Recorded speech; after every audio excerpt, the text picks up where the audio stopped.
Hello students, welcome back to bio bulletin. आज का हमारा topic, next topic that is breathing and exchange of gases है। इस chapter को हम लोग रैपिड फायर मोड में रिवाइज करने वाले हैं। इससे पहले भी मैं इस चैप्टर की वीडियो बना चुका हूं, मगर प्रॉब्लम यह है कि उसमें हमारा माइक ने धोखा दे दिया था। तो कोई प्रॉब्लम नहीं है। अभी हम लोग, जो लोग भी बच्चा नीट 2026 को टारगेट कर रहे हैं या जो लोग नीट 2027 को टारगेट कर रहे हैं, वो लोग इस वीडियो को पूरा देखें। आपके सारे क्वेश्चंस करेक्ट हो जाएंगे। आपका एक भी सिंगल क्वेश्चन ऐसा नहीं बचने वाला है जो आपसे ना बने नीट 2026 या 2027 में।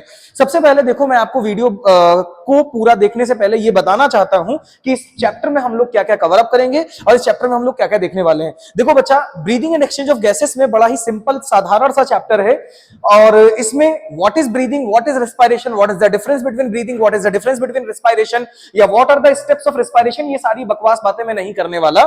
मैं आपको कंसेप्ट पढ़ाने वाला हूं, जो कंसेप्ट आपको प्रॉब्लम क्रिएट करते हैं, जो कंसेप्ट आपको प्रॉब्लम देते हैं, जो कंसेप्ट से आपके क्वेश्चन गलत होते हैं। सबसे पहले मैं बात करूंगा व्हाट इज ब्रीदिंग। तो ब्रीदिंग का मतलब होता है breathing completed in just two steps. Number one is inspiration and number second is expiration. अगर मैं इंस्पायरेशन की बात करूं तो हवा का अंदर आना, इन माने अंदर आना, और एक्सपायरेशन का मतलब होता है बाहर जाना। ठीक है, उसके बाद सीधा यहां से हम चलेंगे मैकेनिज्म ऑफ ब्रीदिंग पे। अगर मैकेनिज्म ऑफ ब्रीदिंग की बात करें, तो मैकेनिज्म ऑफ ब्रीदिंग में बेटा, मैकेनिज्म ऑफ ब्रीदिंग में दो चीजें आती हैं। एक आएगा इंस्पायरेशन और एक आएगा एक्सपायरेशन। देखना, ध्यान से समझना, मैं सीधा कंसेप्चुअल लेके चलता हूं जिससे आपके सारे क्वेश्चन बने। व्हाट इज इंस्पायरेशन, मैंने अभी आपको थोड़ी देर पहले बताया, एंड व्हाट इज एक्सपायरेशन, ये भी थोड़ी देर पहले बताया। तो इंस्पायरेशन में क्या मैकेनिज्म है, कैसे होता है इंस्पायरेशन, आप लोग बड़ा कंफ्यूज कर जाते हो, और एक्सपायरेशन कैसे होता है, इसमें भी बड़ा कंफ्यूज कर जाते हो। सिंपल सी बात है बेटा, इंस्पायरेशन मतलब है हवा का अंदर आना। हवा अंदर आएगी with the help of diffusion. कहां से आएगी? एटमॉस्फेयर से। एक्सपायरेशन का मतलब है हवा का बाहर जाना। कहां बाहर जाएगी? एटमॉस्फेयर में, with the help of diffusion. तो चाहे इंस्पायरेशन हो चाहे एक्सपायरेशन हो, होना क्या है? होना सिर्फ और सिर्फ डिफ्यूजन है। तो देखो, एक्सपायरेशन और इंस्पायरेशन बेसिकली ये हो कैसे रहा है बेटा? By diffusion. पहला पॉइंट हम यहां पर लिखेंगे जो कि कंफ्यूजन क्रिएट कर नहीं करेगा, हमारी सारे कंफ्यूजन को दूर कर देगा। इंस्पायरेशन का मतलब क्या है? इंस्पायरेशन का मतलब यह है कि एटमॉस्फेरिक एयर का आपके लंग्स में आना। कहां आना? लंग्स में आना। और एक्सपायरेशन का मतलब क्या है? एक्सपायरेशन का मतलब यह है कि लंग्स से एटमॉस्फेयर में हवा का बाहर जाना। और अच्छी तरीके से इसको मेंशन करते हैं, एटमॉस्फेयर में लंग्स से हवा का जाना। एक ऑक्सीजन रिच होगी इंस्पायरेशन में, ऑक्सीजन रिच हवा का अंदर आना, और एक्सपायरेशन में कार्बन डाइऑक्साइड रिच एयर का बाहर जाना। तो ये जो हो रहा है, ये दोनों किस वजह से हो रहे हैं? ये दोनों हो रहे हैं बेटा डिफ्यूजन की मदद से। किसकी मदद से होंगे? डिफ्यूजन की मदद से। आइए देखते हैं। अब अगर लंग्स, एटमॉस्फेयर से हवा लंग्स में आ रही है, लंग्स को बेटा हम लोग क्या बोलते हैं? पल्मोन। क्या बोलेंगे? पल्मोनरी। यहां पर भी लंग्स को क्या बोलेंगे? पल्मोनरी। ध्यान से समझना, एक एक चीज समझा रहा हूं बच्चा। रैपिड फायर जरूर है, लेकिन जहां पर हमको जरूरत है वहां पर हम स्लो करेंगे।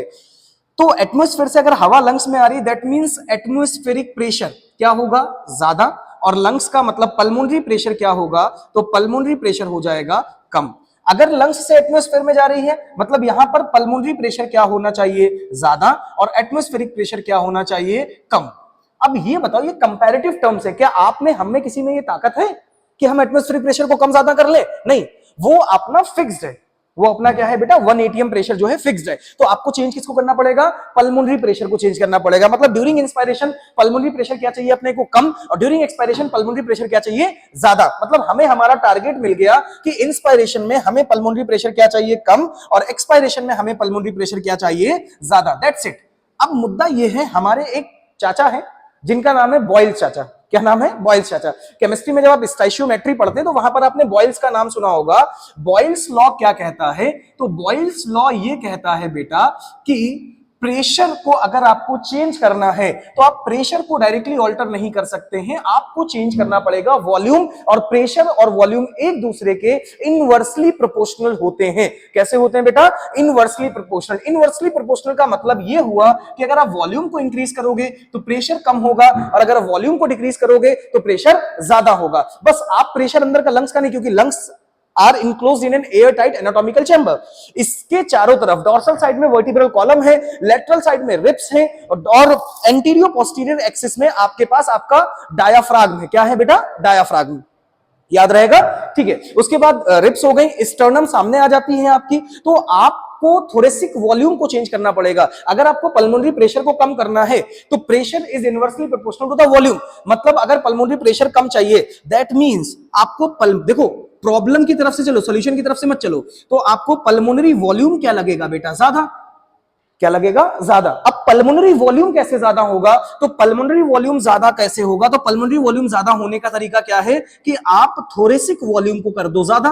किसको ज्यादा कर दो, थोरेसिक वॉल्यूम ज्यादा। जैसे ही थोरेसिक वॉल्यूम ज्यादा होगा, पल्मोनरी वॉल्यूम अपने आप ज्यादा हो जाएगा। मुद्दा यह है कि आप थोरेसिक वॉल्यूम को कैसे ज्यादा करो, तो द मेन पॉइंट, अब आया मेन पॉइंट कि थोरेसिक वॉल्यूम ज्यादा कैसे होगा, तो आप बोलोगे कॉन्ट्रैक्शन ऑफ डायाफ्राम। क्या होगा बच्चा, contraction of diaphragm and external intercostal muscles ये दोनों जब कॉन्ट्रैक्ट होंगे, मैकेनिज्म समझना, हो गई मैकेनिज्म खत्म। अपने को चाहिए क्या, पल्मोनरी प्रेशर कम चाहिए। पल्मोनरी प्रेशर कम होने के लिए वॉल्यूम क्या होना चाहिए, ज्यादा। अपोजिट अपोजिट अपोजिट, वॉल्यूम क्या होना चाहिए, ज्यादा। वॉल्यूम ज्यादा पल्मोनरी का कब होगा, जब थोरेसिक वॉल्यूम ज्यादा होगा। और थोरेसिक वॉल्यूम कब ज्यादा होगा, जब कॉन्ट्रैक्शन होगा। मतलब initial step in the contraction या initial step in the inspiration is contraction of diaphragm and external intercostal muscle. साथ में होगा upliftment of the sternum. Sternum bone है, कॉन्ट्रैक्ट नहीं होगी, अपलिफ्टमेंट होगा। तो यहां पर कॉन्ट्रैक्शन ऑफ डायाफ्राम ईआईसीएम होगा, जिसकी वजह से थोरेसिक वॉल्यूम इंक्रीज होगा, जिसकी वजह से पल्मोनरी वॉल्यूम इंक्रीज होगा, और जिसकी वजह से पल्मोनरी प्रेशर क्या होगा, कम। और जब पल्मोनरी प्रेशर कम होगा तो ऑटोमेटिकली एटमॉस्फेरिक एयर कहां आ जाएगी, लंग्स में। That's it. इधर देखो, इधर इधर जस्ट ऑपोजिट। आपको लंग्स में पल्मोनरी प्रेशर क्या करना है, ज्यादा। प्रेशर ज्यादा करने के लिए वॉल्यूम क्या करना पड़ेगा, कम। तो पल्मोनरी वॉल्यूम क्या कर दीजिए आप यहां पर, पल्मोनरी वॉल्यूम कर दीजिए कम। जब पल्मोनरी वॉल्यूम हो जाएगा कम, तो इस वजह से थोरेसिक वॉल्यूम क्या हो जाएगा, ये भी हो जाएगा कम। और जब थोरेसिक वॉल्यूम कम करना है, अब आपको समझना ये कि कम कैसे होगा। फिर वही बात है, अल्टीमेट चीज, relaxation of diaphragm and external intercostal muscles and relaxation of sternum also. Relaxation of diaphragm and EICM, that's it. अब देखो मैकेनिज्म समझो, मैकेनिज्म ऑफ ब्रीदिंग जो आप एनसीईआरटी में रट रहे हो वो समझो, वो यहां से शुरू हुआ है। Contraction of diaphragm, thoracic volume ज्यादा, पल्मोनरी वॉल्यूम ज्यादा, पल्मोनरी प्रेशर कम। क्या कम हुआ बेटा, यहां पर चाहो तो पूरा लिख दो, पल्मोनरी प्रेशर क्या हो जाएगा, कम। अगर पल्मोनरी प्रेशर कम तो फिर हवा कहां आएगी, अंदर। और अगर पल्मोनरी प्रेशर ज्यादा तो हवा कहां जाएगी, बाहर। तो रिलैक्सेशन ऑफ क्या नाम है, diaphragm and external intercostal muscles, जिस वजह से थोरेसिक वॉल्यूम कम, जिस वजह से पल्मोनरी वॉल्यूम कम, जिस वजह से पल्मोनरी प्रेशर ज्यादा और हवा बाहर। That's it, this is the mechanism of breathing, simple and short, या शॉर्ट बोलो, सॉबर बोलो, कुछ भी बोलो, ठीक है। तो ये हो गया मैकेनिज्म ऑफ ब्रीदिंग। अब आपको जो दूसरी चीज परेशान करती है, देखो इसमें एक चीज आती है छोटी सी, स्टेप्स ऑफ ब्रीदिंग, जो बहुत ही शुरुआत में दिया गया है। स्टेप्स ऑफ ब्रीदिंग में क्या क्या स्टेप्स हैं, सबसे पहले देखो आता है वेंटिलेशन ऑफ एयर इन, हवा का अंदर आना। 5 स्टेप दिया है, हवा का अंदर आना, हवा अंदर आएगी, उसके बाद क्या होगा बेटा, exchange of gases between alveoli and blood vessel. किसके बीच में, exchange of gases between alveoli and blood vessel. उसके बाद तीसरी स्टेप आएगी बेटा, ट्रांसपोर्ट ऑफ गैसेस, यही सब हमको पढ़ना है। तीसरी स्टेप क्या आएगी, ट्रांसपोर्ट ऑफ गैसेस। उसके बाद क्या पढ़ना, अच्छा ट्रांसपोर्ट में बात करें तो transport of oxygen from alveoli to the tissue and transport of carbon dioxide from tissue to the alveoli। उसके बाद चौथी चीज क्या आएगी, exchange of gases between blood and tissue। and last चीज क्या आएगी, utilization of oxygen for the production of energy, for the production of ATP। और वहीं से क्या प्रोड्यूस होगी, कार्बन डाइऑक्साइड। ठीक है, तो ये 5 स्टेप है, बेसिक स्टेप। अब दूसरी चीज जो आपको परेशान करती है वो आता है बेटा रेस्पिरेटरी वॉल्यूम्स एंड कैपेसिटीज। क्या आता है, रेस्पिरेटरी वॉल्यूम्स एंड कैपेसिटीज। ध्यान से मेरी बातें समझना, चैप्टर आपका एकदम मक्खन मलाई हो जाएगा। Respiratory volumes and capacities. पहला पॉइंट ये है कि what is the difference between respiratory volumes and respiratory capacities. Volume जहां पर लिखा हो, वॉल्यूम मतलब this is the single volume, volume मतलब कि एक सिंगल चीज, उसको आप बोलेंगे वॉल्यूम। लेकिन अगर मैं बोलूं कैपेसिटी, तो जिसमें कई सारे वॉल्यूम्स ऐड हो सकते हो, जिसमें कई सारे वॉल्यूम्स को आप ऐड करके बोल सकते हो, उसको आप क्या बोलेंगे बेटा, उसको आप बोलेंगे कैपेसिटी। ठीक है, नेक्स्ट अगर हम बात करें तो इसमें पहले 4 वॉल्यूम आप याद कर लो, कैपेसिटी याद कराना मेरी जिम्मेदारी है। पहला वॉल्यूम है बेटा टाइडल वॉल्यूम। कौन सा वॉल्यूम है, टाइडल वॉल्यूम। दूसरा वॉल्यूम है बेटा IRV. IRV means inspiratory reserve volume. आपको पता होगा मैं थोड़ा आलसी आदमी हूं, फुल फॉर्म आप खुद ही देख लेना, मैं बता तो रहा हूं बट लिखूंगा नहीं। आईआरवी। तीसरा क्या है बेटा, ईआरवी। ईआरवी मींस क्या होता है, एक्सपायरेटरी रिजर्व वॉल्यूम। चौथा वॉल्यूम क्या है बच्चा, चौथा वॉल्यूम है रेजिडुअल वॉल्यूम। कौन सा वॉल्यूम है? Residual volume. तो ओवरऑल कितने वॉल्यूम हो गए आपके पास? 4। सबसे पहले समझेंगे इनका वैल्यू कितना है। देखो नीट में क्वेश्चन दो तरीके के बनते हैं। पहला क्वेश्चन आपसे मैचिंग या डायरेक्टली चूज द करेक्ट में पूछ लेगा कि टाइडल वॉल्यूम की वैल्यू कितनी है, ईआरवी की वैल्यू कितनी, मतलब एक्सपायरेटरी रिजर्व वॉल्यूम की वैल्यू कितनी है, आईआरवी इंस्पायरेटरी रिजर्व वॉल्यूम की वैल्यू कितनी है। दूसरा क्वेश्चन वो कंसेप्चुअल भी पूछ सकता है कि अगर उसने स्टेटमेंट वाइज पूछ लिया तो आपका आंसर क्या होगा। तो स्टेटमेंट वाइज की अगर मैं बात करूं तो टाइडल वॉल्यूम क्या है? तो टाइडल वॉल्यूम वो वॉल्यूम ऑफ एयर है, the volume of air which is inspired और एक्सपायर्ड। मतलब या तो इंस्पायरेशन को जोड़ोगे या तो एक्सपायरेशन को जोड़ोगे, दोनों को एक साथ नहीं जोड़ सकते। तो the volume of air, the volume of air which is inspired और एक्सपायर्ड, दोनों में से कोई एक। और एक चीज मैं और मेंशन करना चाहता हूं जिससे आप और कंफ्यूज ना हो, नॉर्मली आप एक बार में कितना वॉल्यूम ऑफ एयर इंस्पायर कर सकते हो या नॉर्मली आप कितना वॉल्यूम ऑफ एयर एक्सपायर कर सकते हो, उसको आप बोलते हैं टाइडल वॉल्यूम। क्या बोलते हैं बच्चा? Tidal volume. ठीक है। उसके बाद अगर मैं नेक्स्ट बात करूं तो टाइडल वॉल्यूम की वैल्यू कितनी होती है। अगर टाइडल वॉल्यूम की वैल्यू की बात करें तो इसकी वैल्यू होती है बेटा 500 ml। कितनी होती है? 500 ml। वैल्यू कितनी हो गई? 500 ml। ठीक है। अब आपसे एक सवाल घटिया सा पूछता है कि 1 मिनट में कितनी होगी, 10 सेकंड में कितनी होगी, 50 मिनट में कितनी होगी, 1 घंटे में कितना टाइडल वॉल्यूम होगा। तो देख मेरे भाई, टाइडल वॉल्यूम 500 ml हो गया एक बार इंस्पिरेशन करने का या एक बार एक्सपिरेशन करने का। मैंने पूछा आपसे 1 मिनट का टाइडल वॉल्यूम बता चल भाई, तो आप कहोगे सर 1 मिनट में ब्रीदिंग रेट कितना है? 12 to 16 टाइम्स पर मिनट। ये आपका ब्रीदिंग रेट आ गया। ब्रीदिंग का मतलब क्या होता है? Inspiration plus expiration. मतलब 12 से 16 में 12 टाइम इसने क्या किया होगा? 12 से 16 टाइम ही क्या किया होगा? इंस्पायरेशन, और प्लस 12 से 16 टाइम ही क्या किया होगा? एक्सपायरेशन। तब जाके इसका 12 से 16 टाइम ब्रीदिंग हुआ। तो आपका टाइडल वॉल्यूम, बच्चा गलती क्या कर रहा है? बच्चा गलती करेगा, इसको हाफ कर देगा। 12 से 16 को बोलेगा 6 से 8 बार इंस्पायरेशन हुआ, 6 से 8 बार एक्सपायरेशन। नहीं, 12 से 16 ब्रीदिंग में, 12 से 16 इंस्पायरेशन, 12 से 16 एक्सपायरेशन। तो सर दोनों को ऐड कर दें क्या? बहुत मानेंगे, दोनों को ऐड नहीं करना है, या तो इंस्पायरेशन या तो एक्सपायरेशन। समझ मेरी बात को। तो आपको क्या करना है? आपको 500 ml को मल्टीप्लाई करना है इनटू 12 to 16। आपका 1 मिनट में निकल आएगा। तो 12 to 16 की बात करें तो इसमें कितना आ जाएगा? 12 5 जा 60, 12 पंजे 60। हाँ, तो 6000 to 8000 ml पर minute. This is your tidal volume in 1 minute. अब आपने 1 मिनट निकाल लिया तो 1 आवर में भी निकाल सकते हो, 1 दिन में निकाल सकते हो, 24 साल में निकाल सकते हो, 28 साल में, किसी भी निकाल लो। तो नॉर्मली बोले इंस्पायर्ड और एक्सपायर्ड, दोनों में से कोई एक। IRV, inspiratory reserve volume. देख भैया सीधा सा लिखा हुआ इंस्पायरेटरी रिजर्व वॉल्यूम, मतलब रिजर्व, गाड़ी रिजर्व में लग गई, फोर्सफुली चलानी पड़ेगी। तो volume of air, the volume of air which is inspired forcefully, जहां पर वर्ड आ जाए forcefully, after tidal volume, tidal volume के बाद, इसको क्या बोलेंगे? आईआरवी। ये भी सेम है, ERV, the volume of air which is expired. क्या हो जाएगा बेटा? Expired forcefully after tidal volume. बात हो गई खत्म।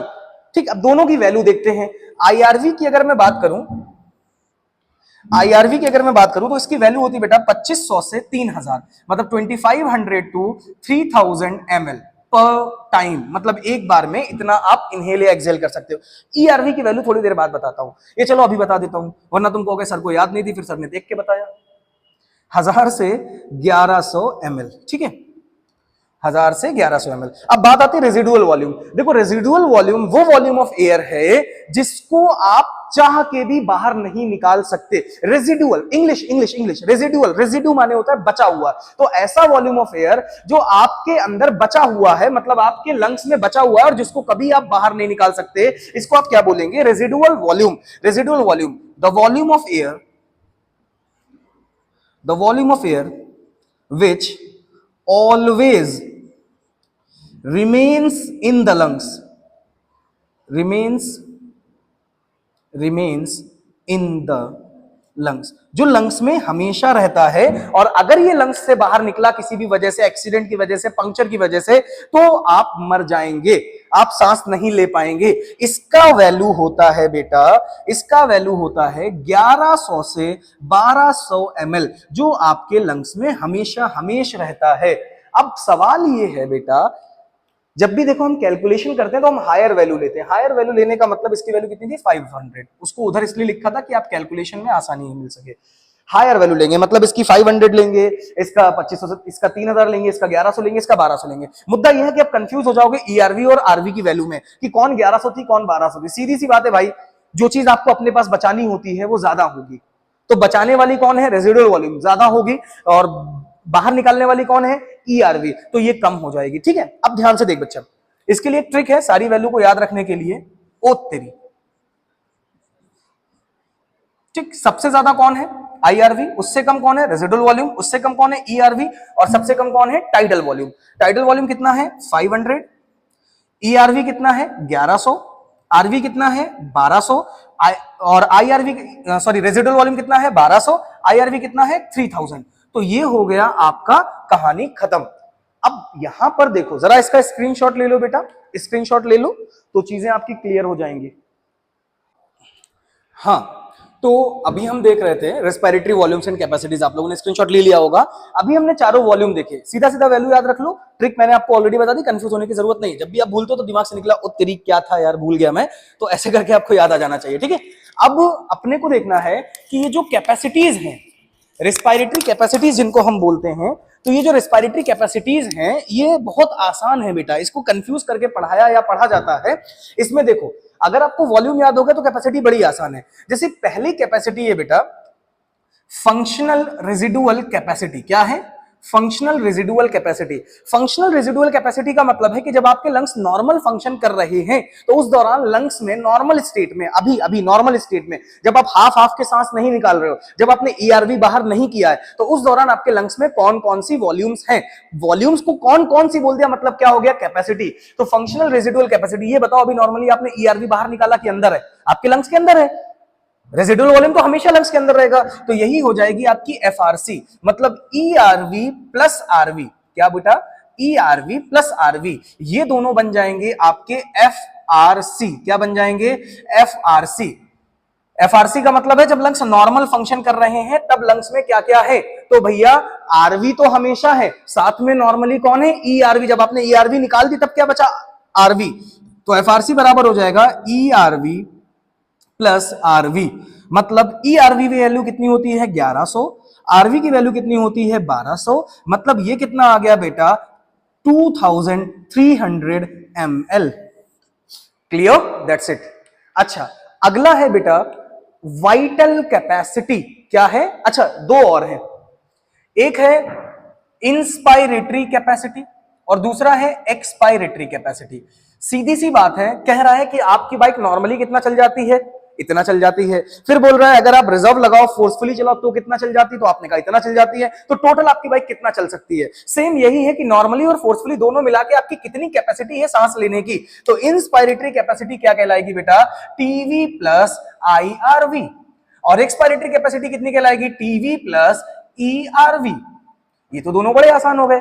अब बचा, नेक्स्ट बचा वाइटल कैपेसिटी। क्या बचा बच्चा, वाइटल कैपेसिटी, मोस्ट इंपॉर्टेंट है वाइटल कैपेसिटी। बच्चा बड़ा कंफ्यूज होता है, एनसीईआरटी लिखती है the volume of air, the capacity of air, the volume of air which can be inspired forcefully after a forcible expiration, और the volume of air which can be expired after a forcible inspiration. कुल मिला के ये कह रही कि पूरी ताकत से सांस लो। अब क्या क्या पूरी ताकत से बाहर कर सकते हो, फिर कह रही पूरी ताकत से सांस बाहर करो, अब क्या क्या अंदर कर सकते हो। चलो पूरी ताकत से सांस बाहर करते हैं। जब आपने पूरी ताकत से सांस बाहर किया, देखो नॉर्मली टीवी जा रहा था, पूरी ताकत से बाहर करोगे तो ईआरवी भी जाएगा, गया। अब कह रहा क्या क्या अंदर कर सकते हो, तो सर टीवी नॉर्मली करो, उसके बाद आईआरवी करो, और उसके बाद जो बाहर किया ईआरवी वो करो, या पूरी ताकत से सांस खींचो, चलो खींचा, टीवी खींचा, आईआरवी खींचा। अब कह रहा पूरी ताकत से बाहर सांस करो तो क्या क्या बाहर जाएगा, सर टीवी बाहर जाएगा नॉर्मली, आईआरवी जो अंदर लाए उसको बाहर करो, और प्लस फोर्सफुली अगर एक्सपायरेशन करोगे तो क्या बाहर करोगे, ईआरवी। मतलब इसमें तीन लोग आएंगे, इसमें कौन कौन आएगा, टीवी आएगा, IRV आएगा और ERV आएगा। इसको याद रखने का ट्रिकी अंदाज में एक चीज और याद रख लो कि सर तीन ही चीजें हैं जिनको आप अंदर बाहर कर सकते हो, क्योंकि रेजिडुअल वॉल्यूम तो कभी बाहर होगा ही नहीं। तो ये तीनों चीजें हो जाएंगी, 500 प्लस 3000 प्लस 1100, 1600 ये हो गया, 1600 के बाद 3000 ये हो गया, 4600 ml। कितना हो जाएगा बच्चा? 4600 ml। देखो इसकी वैल्यू कितनी होगी, वाइटल कैपेसिटी की वैल्यू कितनी होगी? 4600 ml। ठीक है, अच्छा इसकी बात करें तो इसका टीवी कितना है? 500, ERV कितना है? 1600, मतलब 1100, ये कितना हो गया? 1600 ml। अच्छा इसकी बात करें तो ये कितना हो जाएगा? 3500 ml, क्योंकि IRV कितना है? 3000। समझ गए बात को? अब लास्ट बचा, लास्ट कौन बचा? Total lungs capacity. Total lungs capacity का मतलब है और क्या क्या आ सकता है। तो भैया मालिक ये लोग ट्रांसपोर्ट हो सकते हैं और आ क्या सकता है? TV plus IRV plus ERV, मतलब यहां पर मैं लिख सकता हूं vital capacity, vital capacity plus residual volume. Lungs में इतना ही सब कुछ तो आता है, तो vital capacity plus residual volume मतलब 4600 ml प्लस 1200 मतलब 5800 ml अप्रोक्सीमेटली। तो ये हो गई आपकी पांचों कैपेसिटीज। एक आपकी लास्ट में इधर लिखी थी मैंने पहले ही, जिसका नाम था FRC। तो ये टोटल कैपेसिटीज और टोटल वॉल्यूम्स याद हो जाने चाहिए आपको। ये कंसेप्ट भी आपका क्लियर होता है, ये कंसेप्ट भी आपका खत्म होता है। अब नेक्स्ट कंसेप्ट पे चलने से पहले अगर आपको स्क्रीनशॉट लेना है तो आप ले सकते हैं। ठीक है, आइए आगे चलें।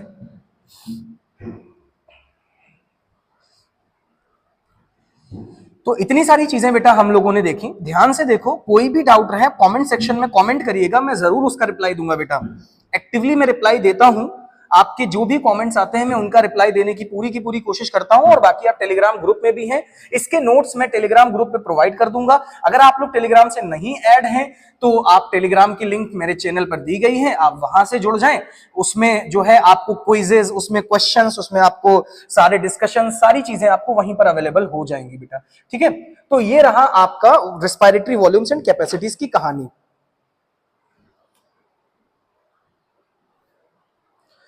अब हम देखेंगे नेक्स्ट। अब रेस्पिरेटरी वॉल्यूम्स एंड कैपेसिटीज मतलब ये ब्रीदिंग हो गया कंप्लीट। ब्रीदिंग के बाद आता है एक्सचेंज ऑफ गैसेस। अगर एक्सचेंज ऑफ गैसेस को हम थोड़ा सा इजी वे में समझाने की कोशिश करें तो एक्सचेंज ऑफ गैसेस का मतलब ये है कि exchange of gases between blood and alveoli and exchange of gases between blood and tissue.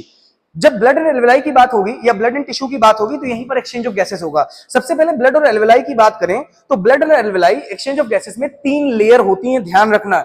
Exchange of gases में, अच्छा एक्सचेंज ऑफ गैसेस में लिख देता हूं कुछ चीजें। एक्सचेंज ऑफ गैसेस, ठीक है, एक्सचेंज ऑफ गैसेस, इसमें सबसे बड़ा रोल होता है, चलो थोड़ी सी और बातें कर लेते हैं। इसमें सबसे बड़ा रोल होता है बेटा पार्शियल प्रेशर का, क्योंकि ये जो एक्सचेंज ऑफ गैसेस हो रहा है ये क्यों हो रहा है? ये हो रहा है ड्यू टू डिफ्यूजन। हर चीज आराम आराम से समझो, किस वजह से हो रहा है बच्चा?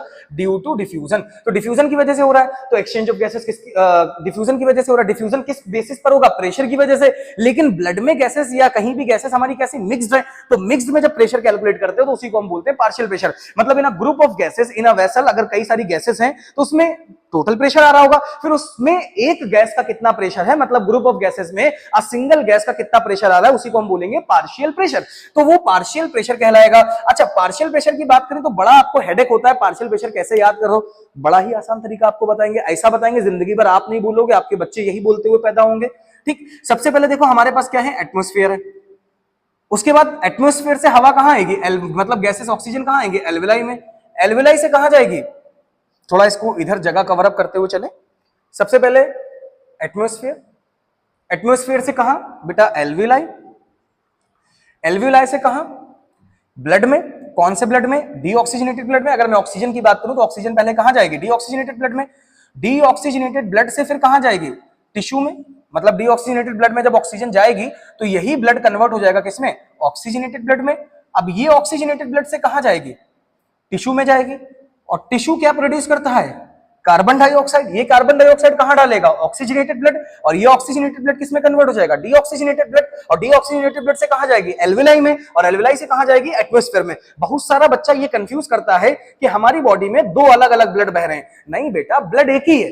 जब वो ऑक्सीजन उसको एल्वियोलाई से मिल जाती है और एल्वियोलाई को वो कार्बन डाइऑक्साइड दे देता है। देख देख देख देख, एटमॉस्फेयर से एल्वियोलाई में ऑक्सीजन आई, एल्वियोलाई तक कौन सा ब्लड जाएगा? डीऑक्सीजनेटेड ब्लड जाएगा। कौन सा ब्लड जाएगा बच्चा? Deoxygenated blood. ये डीऑक्सीजनेटेड ब्लड एल्वेलाई तक गया और इसने एल्व्यूलाई को क्या दे दिया, कार्बन डाइऑक्साइड, और एल्व्यूलाई से क्या ले लिया, ऑक्सीजन। यही ब्लड बन गया ऑक्सीजनेटेड ब्लड। ऑक्सीजनेटेड ब्लड ने टिश्यू को ऑक्सीजन दे दिया और टिश्यू से कार्बन डाइऑक्साइड ले लिया। जैसे ही इसको ऑक्सीजन दिया, कार्बन डाइऑक्साइड लिया, यही ब्लड किसमें कन्वर्ट हो गया, डीऑक्सीजनेटेड ब्लड में। हाँ या ना, ठीक। अब हमें देखना है कि atmosphere, alveoli, deoxygenated blood, oxygenated blood, tissue, इन सब में ऑक्सीजन की पार्शियल प्रेशर कितनी होती है, या इन सब में कार्बन डाइऑक्साइड की पार्शियल प्रेशर कितनी होती है। सबसे पहले मैं बात करूंगा एटमॉस्फेयर में, एक तरफ ऑक्सीजन लिखते हैं, एक तरफ कार्बन डाइऑक्साइड लिखते हैं, किसका कितना होगा, ध्यान से सुनना। पहले मेरी एक बात आप गांठ बांध के सुन लो, ये ट्रिक है, यही ट्रिक है, यही से आपकी सारी चीजें क्लियर होंगी। बोलो, मेरे साथ बोलना, जहां भी बैठ के वीडियो देख रहे हो, बोलो जो ज्यादा होगा, जो ज्यादा होगा वो 45 होगा और जो कम होगा वो 40 होगा, ठीक है। तो ज्यादा अगर मैं बात करूं, देखो एक्सेप्शंस है, मैं बताने वाला हूं, लेकिन मैक्सिमम चीजें यहीं से सही होने वाली हैं। टिश्यू में बताओ कौन ज्यादा होगा, लगातार कार्बन डाइऑक्साइड प्रोड्यूस हो रही है, मतलब कार्बन डाइऑक्साइड ज्यादा होगी। कार्बन डाइऑक्साइड ज्यादा होगी मतलब कितनी होगी, 45। कम कौन होगा, ऑक्सीजन, मतलब कितनी हो गई, 40। ठीक। ऑक्सीजनेटेड ब्लड में कौन ज्यादा होगा, ऑब्वियस सी बात है ऑक्सीजन। कौन कम होगा, कार्बन डाइऑक्साइड। कम कितनी हो गई, 40। डीऑक्सीजनेटेड ब्लड में कौन ज्यादा होगा, ऑब्वियस सी बात है कार्बन डाइऑक्साइड कितनी हो गई, 45। कम कौन होगा, ऑक्सीजन, कितनी हो गई, 40। जो ज्यादा वो 45, जो कम वो 40। एल्व्यूलाई में कौन कम होगा, कार्बन डाइऑक्साइड, क्योंकि लगातार कहां जा रही है, बाहर। कौन ज्यादा होगा, ऑक्सीजन, ठीक है। तो यहां पर एक प्लेस खाली है, एक प्लेस यहां पर खाली है। सर एटमॉस्फेयर की बात कैसे करोगे, बेटा एटमॉस्फेयर का बड़ा आसान है। अगर एटमॉस्फेयर की बात करो तो एटमॉस्फेयर में पार्शियल प्रेशर कितना होता है, मतलब टोटल प्रेशर कितना होता है एटमॉस्फेयर का, पूरा एटमॉस्फेरिक प्रेशर 180 एम, जिसको आप अगर मिलीमीटर ऑफ मर्क्यूरी में निकाले तो कितना आएगा, 760 mm ऑफ मर्क्यूरी, 760 mmHg। अब आपसे कहा जा रहा है कि सर ऑक्सीजन का कितना होगा एटमॉस्फेयर में और कार्बन डाइऑक्साइड का कितना होगा। बड़ा ही आसान है। आसान ऐसे है कि आपको पता है कि टोटल ये इतना किसका है, सारी गैसेस का मिला के है, लेकिन ऑक्सीजन का कितना परसेंटेज है, 21% अप्रोक्स है। तो 21% ऑफ 760, इसको जब आप कैलकुलेट करोगे तो लगभग 159 के आसपास निकल के आएगा। मतलब ऑक्सीजन का एटमॉस्फेयर में कितना हो गया, 159 mmHg। कार्बन डाइऑक्साइड का 0.03% होता है, लेकिन अगर पार्शियल प्रेशर की बात करें तो कितना होता है, 0.3। अभी देखो आपको बहुत सारी चीजें क्लियर होंगी एकदम। अब बस दो वैल्यू आपको याद करनी, ये दोनों कैलकुलेट करके निकाल लिया आपने, और एटमॉस्फेयर का बॉडी में जो ज्यादा वो 45 और जो कम वो 40। अब मुद्दा ये है कि आपको दो वैल्यू याद करनी है। एल्वेलाई में ऑक्सीजन कुछ और होता है और ऑक्सीजनेटेड ब्लड में भी कुछ और होता है। एल्वेलाई में याद रखना कितना होता है, 104, और यहां कितना होता है, 95, सॉरी कितना होता है, 95। तो ये दो चीजें हैं जो आपको याद करनी है, बाकी सारी चीजें आपको ज्यादा कम, और ये कैलकुलेटेड हो जाएगा एटमॉस्फेयर का, ठीक है। एटमॉस्फेयर का मैं यहां लिख देता हूं, एटमॉस्फेयर का। अब मुद्दा क्या है, देखो जरा गौर से, कंसेप्ट समझते हैं। एक्सचेंज ऑफ गैसेस बेसिकली क्या है। एटमॉस्फेयर में पार्शियल प्रेशर देखो कौन किधर से किधर जाएगा, अब देखो ना डिफ्यूजन। एटमॉस्फेयर में 159 है, एल्वेलाई में 104 है। 100% ऑक्सीजन किधर से किधर जा रही है, 100% ऑक्सीजन एल्वेलाई में जा रही है। क्यों जा रही है, डिफरेंस देख रहे हो, 104। अच्छा, इसके पास कौन सा ब्लड आया था, डीऑक्सीजन। एल्वेलाई के पास कौन सा ब्लड जाता है, हमेशा डीऑक्सीजनेटेड जाता है, और बनके क्या आता है, ऑक्सीजनेटेड। लंग्स का काम ही यही है, एक्सचेंज ऑफ गैसेस करना। एल्वेलाई से ये ऑक्सीजन गई डीऑक्सीजनेटेड ब्लड में, ये ब्लड कन्वर्ट हो गया। देख पहले 40 था, अब कितना हो गया, 95 हो गया। अब ये ऑक्सीजनेटेड ब्लड से कहां गई, ऑक्सीजन टिश्यू में गई। कहां गई बेटा, टिश्यू में गई। ये किसका ट्रांसपोर्ट हो गया, ऑक्सीजन का हो गया। कार्बन डाइऑक्साइड जरा गौर से देखो, कार्बन डाइऑक्साइड टिश्यू में 45 है और ऑक्सीजनेटेड ब्लड के पास कितनी है, 40 है, जाएगा ही जाएगा। अब ये 40 वाला किसमें कन्वर्ट हो गया, 45 में। 45 से फिर कहां जाएगी, एल्वेलाई में कितना है, 40, फिर 40 से कहां जाएगी, 0.3 में। ये किसका हो गया, कार्बन डाइऑक्साइड का, और ये किसका हो गया, ऑक्सीजन का। अब समझ में आ रहा है एक्सचेंज ऑफ गैसेस क्यों इतना आसान है, क्लियर हो गया। ये हो गया exchange of gases. Exchange of gases में टोटल, एक्सचेंज ऑफ गैसेस में जो डिफ्यूजन मेम्ब्रेन है, कौन सी मेम्ब्रेन बेटा, चलो मैं उधर अलग साफ सुथरा लिख लेता हूं। डिफ्यूजन मेम्ब्रेन की बात करें तो डिफ्यूजन मेम्ब्रेन 3 लेयर से मिलके बनती है। एक छोटा सा कंफ्यूजन आपको होता है, जो एग्जामिनर आपके साथ, दिमाग के साथ आपके खेलता है, कि अगर मैं बोलूं डिफ्यूजन ऑफ गैसेस में जो मेम्ब्रेन है वो 3 लेयर की है। पहली है बेटा स्क्वैमस एपिथेलियम ऑफ एल्वेलाई। क्या है, squamous epithelium of alveoli,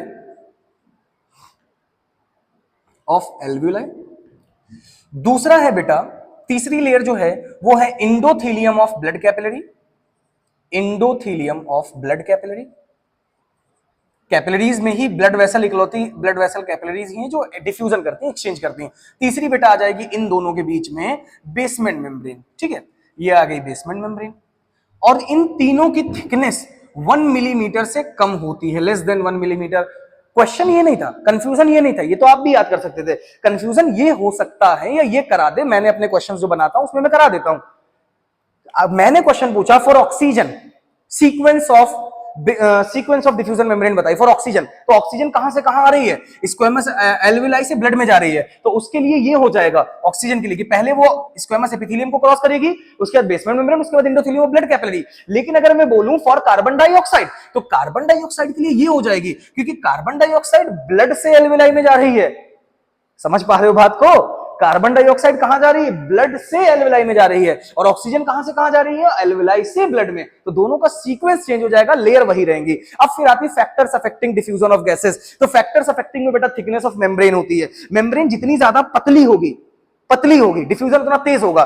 thickness मतलब हो गया चौड़ाई, तो जितना ज्यादा थिकनेस होगा डिफ्यूजन उतना कम होगा, मतलब थिकनेस के इनवर्सली प्रोपोर्शनल होता है। कैसे होता है? थिकनेस के, क्योंकि थिकनेस जितना ज्यादा थिक होती चली जाएगी, थिन जितना ज्यादा होगा, पतली जितना ज्यादा होगा, डिफ्यूजन उतनी तेजी के साथ होगा, लेकिन जितना थिक होगा डिफ्यूजन उतना कम होगा। मतलब diffusion exchange of gases is inversely proportional to the thickness of the gases. दूसरा पॉइंट है solubility of the gases. Solubility जितनी ज्यादा, डिफ्यूजन उतना ज्यादा, एक्सचेंज उतना ज्यादा। तो सॉलिबिलिटी का मतलब ये है carbon dioxide is 20 to 25 time more soluble than oxygen, that's why carbon dioxide ज्यादा एक्सचेंज होती है कंपैरिजन टू ऑक्सीजन। अच्छा, ये हो गया। तीसरी चीज आती है बेटा डिफ्यूजन ग्रेडियंट। डिफ्यूजन ग्रेडियंट का मतलब ये है कि दो लोगों के बीच में जो डिफ्यूजन हो रहा है, उन दोनों के बीच का डिफरेंस कितना ज्यादा है। जितना ज्यादा डिफरेंस होगा, डिफ्यूजन उतना तेजी के साथ होगा, एक्सचेंज उतना तेजी के साथ होगा। मतलब एक जगह 104 से 95 में जा रही है और एक जगह 95 से 40 में जा रही है, बताओ ज्यादा फास्ट एक्सचेंज किधर से किधर हो रहा होगा? 95 से 40 में, क्योंकि इनके बीच का डिफरेंस ज्यादा है और इनके बीच का डिफरेंस कम है। मेरी बात समझ पा रहे हो? ये हो गया आपका एक्सचेंज ऑफ गैसेस, और ये सारी चीजें होती हैं कंप्लीट। स्क्रीनशॉट ले लीजिए। अब लास्ट टॉपिक, दो लास्ट टॉपिक बचे हैं। एक बचा है ट्रांसपोर्ट ऑफ गैसेस और दूसरा बचा है क्या नाम है, रेगुलेशन ऑफ ब्रीदिंग। ये दो टॉपिक भी इंपॉर्टेंट है जो आपको कंफ्यूज करते हैं, ये भी देखेंगे।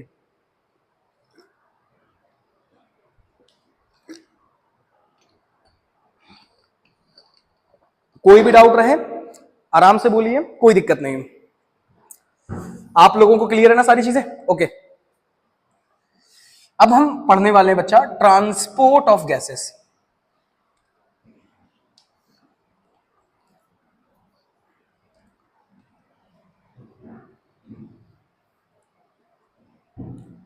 देखो यार, मतलब आपने एक्सचेंज भी कर लिया। एक्सचेंज का मतलब है कि एल्वेलाई से जो ऑक्सीजन है वो वो आपके ब्लड में आ गई है, और जो कार्बन डाइऑक्साइड है वो आपकी क्या नाम है, टिश्यू से ब्लड में आ गई है। तो पढ़ना क्या है? पढ़ना हमें ये है कि एल्वेलाई से टिश्यू तक ब्लड कैसे ऑक्सीजन को लेके जाएगा, और टिश्यू से कार्बन डाइऑक्साइड को एल्वेलाई तक कैसे लेके जाएगा ब्लड। बस हमें यही पढ़ना कि ब्लड अब कैसे इन दोनों को ट्रांसपोर्ट कर रहा है। तो हेडिंग हमारे पास क्या है बेटा? Transport of gases. क्या है बच्चा? Transport of gases. हेडिंग है हमारे पास ट्रांसपोर्ट ऑफ गैसेस। अब गैसेस हमारे पास कितने टाइप की हैं बच्चा? दो टाइप की हैं, अभी मैंने बताया। एक कौन है? ऑक्सीजन है, और एक कौन है? कार्बन डाइऑक्साइड है।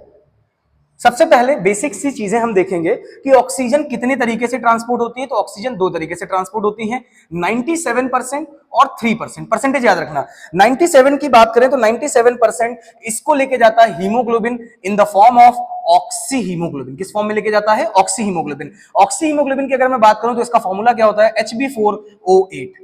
ध्यान रहेगा। दूसरा 3% कैसे जाती है बेटा? प्लाज्मा से। कैसे जाएगी? प्लाज्मा से इन डिसॉल्व स्टेट। किस स्टेट में जाएगी? इन डिसॉल्व्ड स्टेट।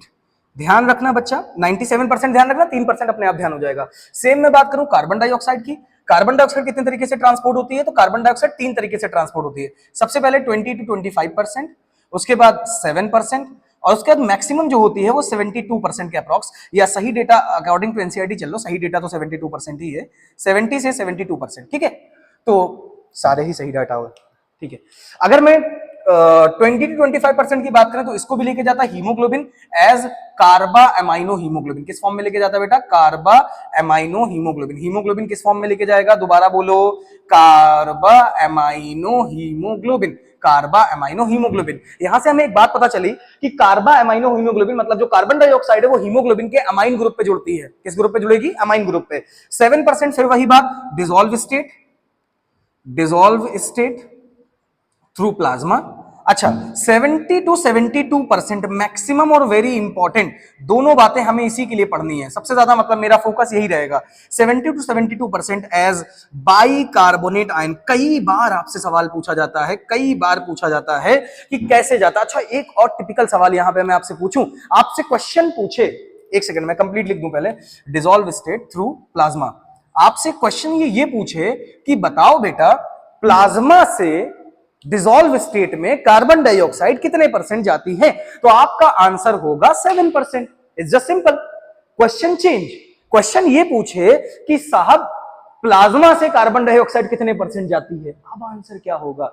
आप कहोगे 7%। नहीं, ये जो बाइकार्बोनेट आयन है ना, ये भी प्लाज्मा से ही जाता है, थ्रू प्लाज्मा। हाँ, मैंने माना रोल आरबीसी का होता है, कन्वर्ट आरबीसी करता है, लेकिन बाइकार्बोनेट आयन कैसे जाता है? With the help of plasma. तो जब तक वो ये ना बोले डिसॉल्व स्टेट, तब तक आपको 7% लगाना है। और जब वो बोलते डिसॉल्व स्टेट ना बोले, नॉर्मल बोले, ऐसा क्वेश्चन आना इम्पॉसिबल है नीट में, लेकिन अगर आ जाए, क्वेश्चन आया कि कार्बन डाइऑक्साइड कितने परसेंट डिसॉल्व स्टेट में ट्रांसपोर्ट होती है, आपका आंसर आया 7%, बात खत्म।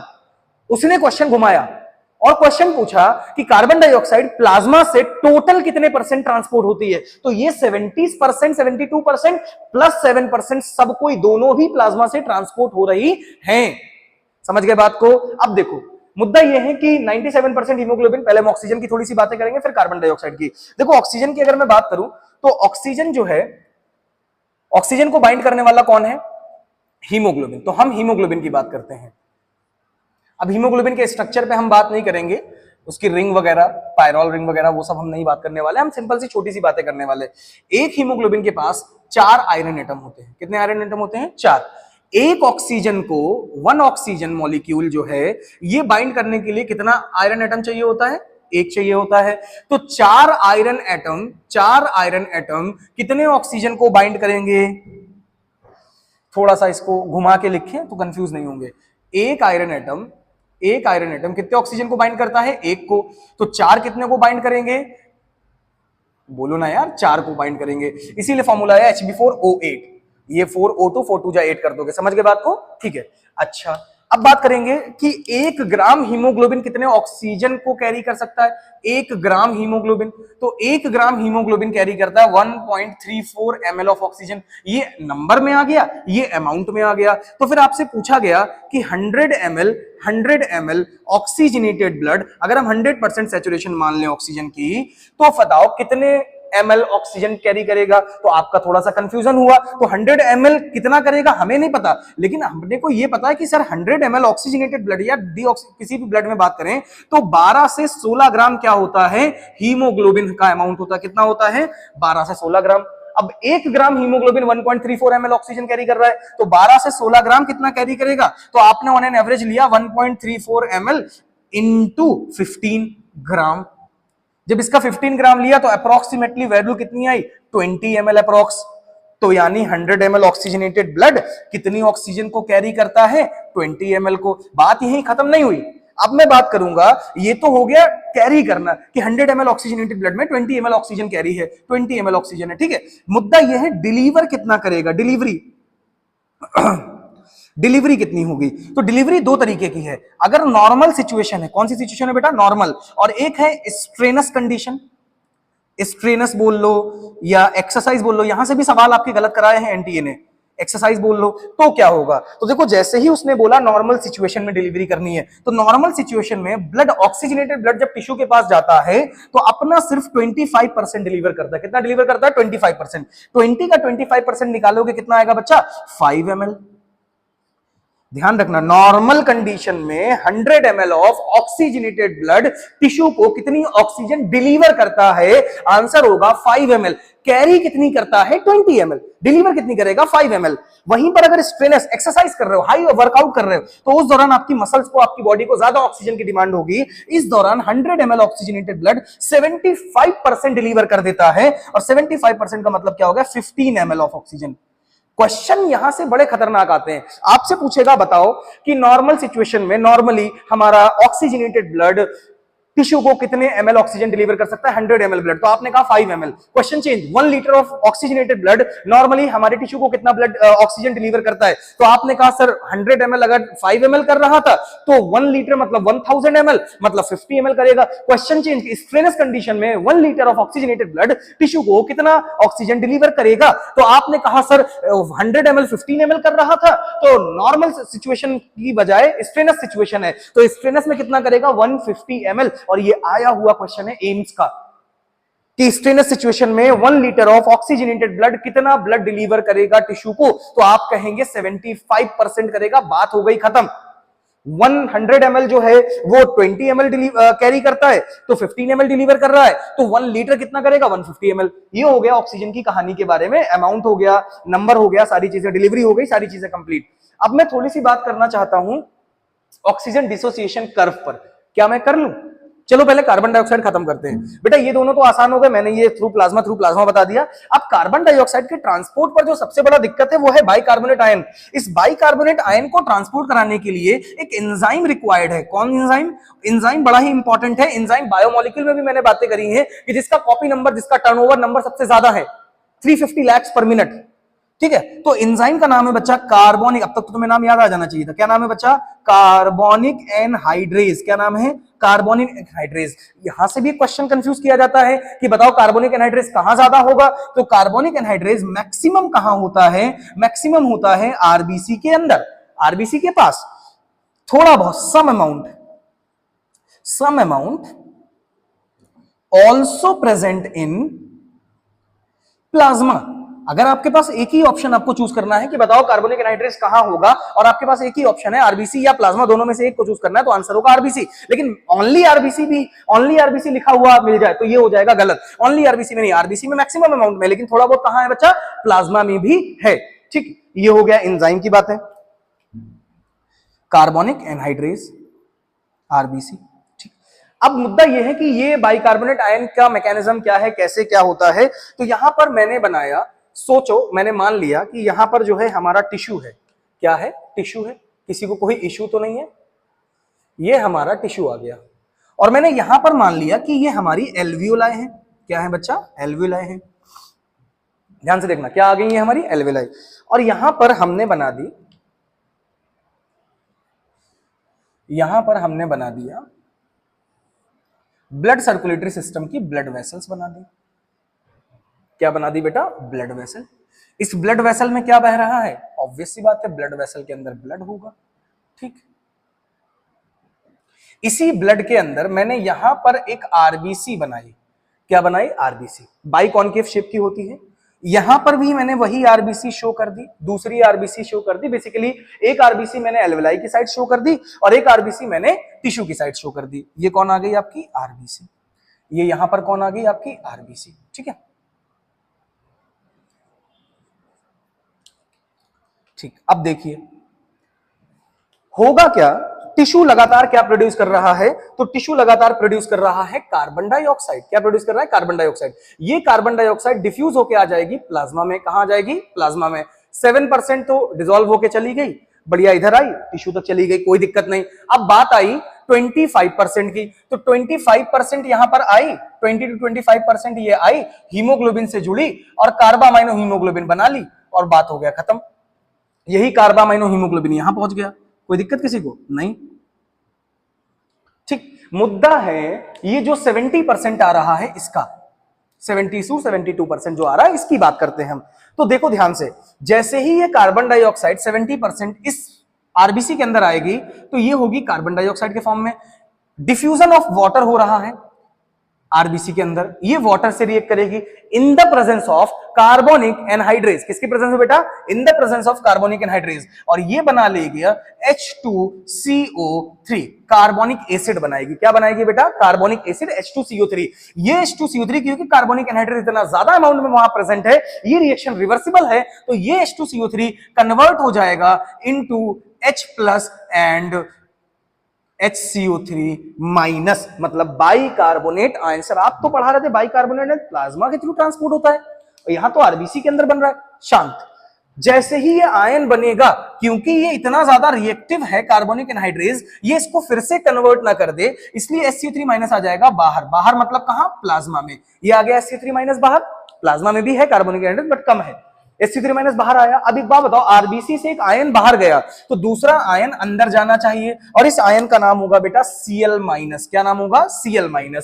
इसी प्रोसेस को बेटा अपन बोलते हैं क्लोराइड शिफ्ट। क्या बोलते हैं? क्लोराइड शिफ्ट या हैम्बर्जर फिनोमिना। क्या बोलते हैं? क्लोराइड शिफ्ट या हैम्बर्जर फिनोमिना। ठीक है, इतनी बातें हो गई। अब SCO3- क्योंकि आयनिक फॉर्म में है, रिएक्शन ना कर जाए, इसलिए ये जुड़ जाएगा Na+ से, और यहां से बनेगा NaHCO3, सोडियम बाइकार्बोनेट। क्या बनेगा? Sodium bicarbonate. मैं बहुत आराम से पढ़ा रहा हूं, जबकि मैं रैपिड रिवीजन ले रहा था, लेकिन इस टॉपिक को मैं आराम से पढ़ा रहा हूं, रीजन आप समझ रहे होगे। अब ये NaCO3 जाएगा यहां, ये NaCO3 फिर से टूटेगा। अब किसमें टूटेगा बेटा? जिससे बना था। किससे बना था? Na+ से बना था, और HCO3- से बना था। एल्विलर साइड पे ये फिर से बाइफरकेट हो जाएगा, टूट जाएगा। ये SCO3- वापस से कहां जाएगा? आरबीसी के अंदर।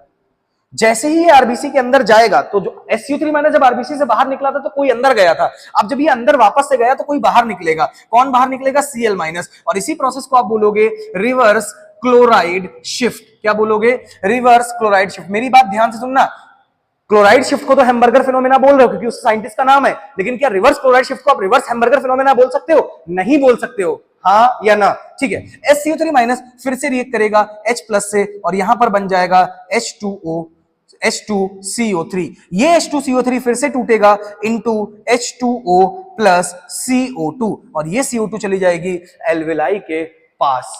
तो ये इस तरीके से होता है कार्बन डाइऑक्साइड का ट्रांसपोर्टेशन।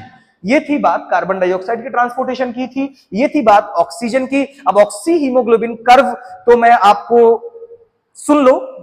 ऑक्सी हीमोग्लोबिन की अगर मैं बात, चलो बताता हूं, ये इतना देख लो, स्क्रीनशॉट ले लो, जो भी करना है करो फास्ट।